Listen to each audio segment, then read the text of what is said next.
Hi, my name is Jessica Heiman. I'm going to do my presentation over the short story, Everything is Far From Here, written by Christina Henriquez. This short story was published from The New Yorker in the Best American Short Stories 2018. I'm going to first do a quick summary of the story. The main character's name is never revealed throughout the story. The main character has finally arrived in the United States after 3 harsh weeks of traveling. Within that time, her and her son Gabriel have been separated.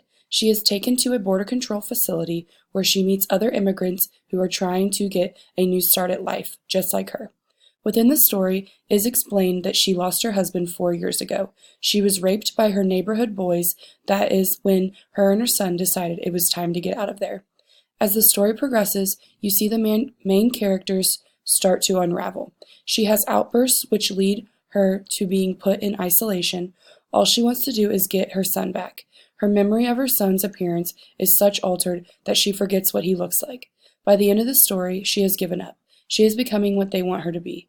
This story shows the hardship women have to go through just to try to have a normal, free, and deserving life. The 3 literary criticisms I am going to be discussing within the presentation are the psychological approach, the sociological approach, and the gender criticism. I will start with the psychological approach. Given the main character's background, the behavior that is presented throughout the story is nothing out of the ordinary. She has gone through such hardships. She was raped many times by the neighborhood boys back in Mexico.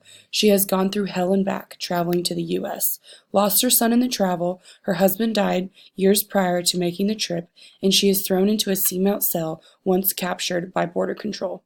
I started to begin thinking she might have PTSD, post-traumatic stress disorder. According to the MayoClinic.org, PTSD is defined as a mental health condition that is triggered by a terrifying event, either experiencing or witnessing it. People who go through traumatic events may have temporary difficulty adjusting and coping. If the symptoms get worse, last for months or even years, and interfere with your day-to-day functioning, you have PTSD.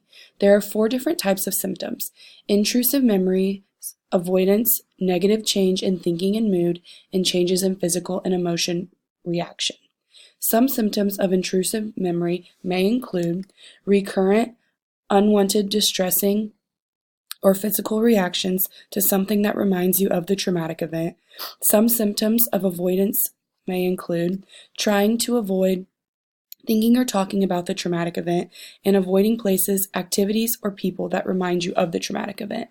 Some symptoms of negative changes in thinking and mood may include negative thoughts about yourself or other people or the world, hopelessness about your future, memory problems, including not remembering important aspects of the traumatic event, and feeling emotionally numb.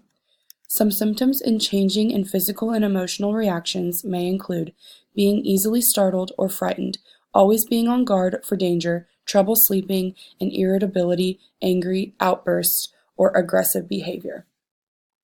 Now, I know that those were a lot of symptoms that I listed off, but the reason I did is because the main character showed all of these symptoms throughout the story. To not bore you all with too many examples, I'm just going to provide one in-text example for each of the symptoms categorized. To start off, an intrusive example is located on page 153. At night, lying in her bunk atop the beige sheets, she imagines running back the way she came, retracing her steps through the dirt and weeds until she finds him standing in the overgrowth somewhere, hungry and cold. She wants to gather him up, to hold him close, to smell the apricot sweetness of his skin, to feel the fuzz of his ears against her cheek, to say, "I'm sorry, I'm sorry, I'm sorry." For what? Had she wanted too much? Safety for herself or for him? Was that too much? It hadn't seemed like it was at the time, but if she hadn't wanted it, they never would have left, and they never would have left. She never would have lost him. She wouldn't have lost everything. She will be willing to go back to her horrible experience, traveling the United States, just for it to mean she would be with her son again. The next example of avoidance is located on page 152. While talking with a lawyer to see how long she will be captivated within the border control facility, it stated, "Then, tell me everything. They'll need to determine if you qualify for asylum, if you have credible fear." And though she doesn't want to relive it, she tells him about the day she a few months ago that the boys whose mothers she knew from the neighborhood pushed her off the moving bus and dragged her across a busy intersection, how she kept scrabbling her legs under to try to stand, and how they knocked her to keep her down, how nobody helped her, how nobody stopped them because nobody knows how to stop boys like that, how they made her kneel in an alley behind the fruit store while they held a gun to her head and all took turns, how they put the gun in her mouth and made her suck that too, and how they finished, they said, "You're in the family now, bitch," and laughed. She hated going back to this memory of her being raped, but she put aside her fears and speaks about it just because she has her son's best interest in mind, because all she cares about is getting back with him. Moving on to an example for negative changes in thinking and mood, this example is located on page 155. "Gabriel," she screams to her feet. Mixed up with tangle of people, there he is, his dark, combed hair, the freckles beneath his eyes. God in heaven, it's him. She lunges forward and wrests him from the crowd. She falls to her knees and pulls him into her arms. She's so flooded with shock and gratitude that she can hardly breathe. And here there is cheering. Or is it shouting? Why is everyone shouting? A woman's voice saying, "Don't touch my boy, Matteo." And why does she feel hands on her now, prying her away, tugging her back as she reaches for him? Isn't it him? Isn't it? But it looks so much like him. Hands that carry her down the hall, hands that shove her into a room, hands that turn the key in the lock. She crumbles to the floor and blinks in the dark. From inside the box, she screams.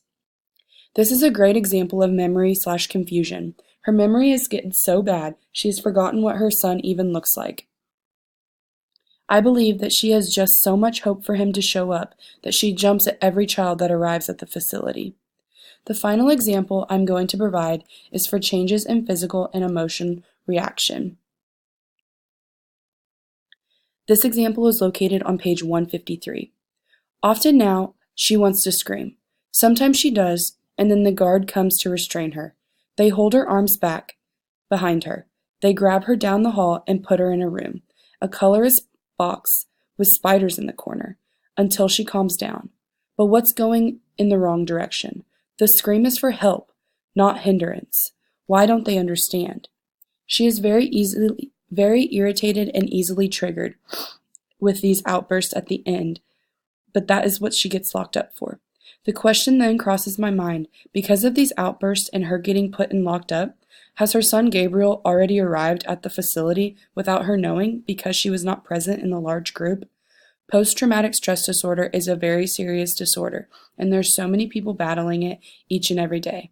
Through all the hardships the main character has gone through, and given her background, the main character's behavior is very plausible. Moving on to the next literary criticism. Sociological approach. This approach reflects the great American dream because she is coming to the United States to get away from the harsh living environment that her and her child had to live through.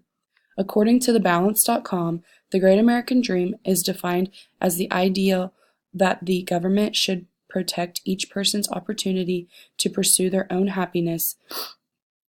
She has been raped and beaten by boys in her neighborhood, and she is trying to get to America so she can live a deserving and safe life for her son and herself.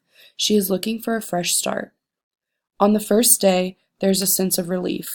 There are other feelings too, but relief is among them. She has arrived, at least. After 3 weeks, after a broken sandal strap, sunburns on her cheeks, mud in her ears, bugs in her hair, blisters around her ankles, bruises on her hips, boiled eggs, bottled water, sour berries, pickup trucks and train cars, and footsteps through the dirt, sunrises, sunset, nagging, doubts and crackling hopes. She has arrived. The protagonist struggles to see the symbolic of the larger class struggle because she is talking to other ladies who are held within the border control facility. They all have been raped and some pregnant. Located on page 151, it states, in the bathroom, which is in a separate trailer, she wads up toilet paper and stuffs it into her underwear. A woman next to her notices. Talk to Esme, she says. She'll hook you up. She finds Esme in the bathroom, day room watching TV. Esme offers to sell her a tampon for $1, money she doesn't have. Esme is unsympathetic. She purses her lips. At least you got your period, she said. Many of us, don't you know, after what they do, we get pregnant instead. It is clear to us readers that women are used as objects to men, as almost every woman she has talked to within the facility has been a victim of rape or abuse. The final literary criticism I am discussing is gender criticism. Within the passage, women's lives are portrayed in a negative way. Every woman this is in the facility seems to be running away from the harsh environment they used to live in. They all have been physically and mentally abused, whether it be from their husbands, neighbors, or just a random man on the street. They get these horrible things done to them and then are supposed to live their lives like nothing has happened. The main character was talking to another woman at the facility named Marta. She said, "They don't take care of nobody in here. See, they don't take care who we are. It's easier to fuck someone rather than give a fuck, you know?" This was located on page 154. Men are portrayed in the story as very dominant. They take advantage of the women, and seems to us readers we are able to get away with anything they please. At the very end, they see the main character giving up on herself. Her traumatic past has finally won. She closes her eyes. Where has she gone, and what has she become? The blisters have healed, and the bruises have faded. The evidence has vanished. Everything dissolves like sugar in water. It's easy to let that happen. So much easier to give in, to be who they want you to be. A thing that flares apart in a tumult, a thing that surrenders to give the wind. Page 156.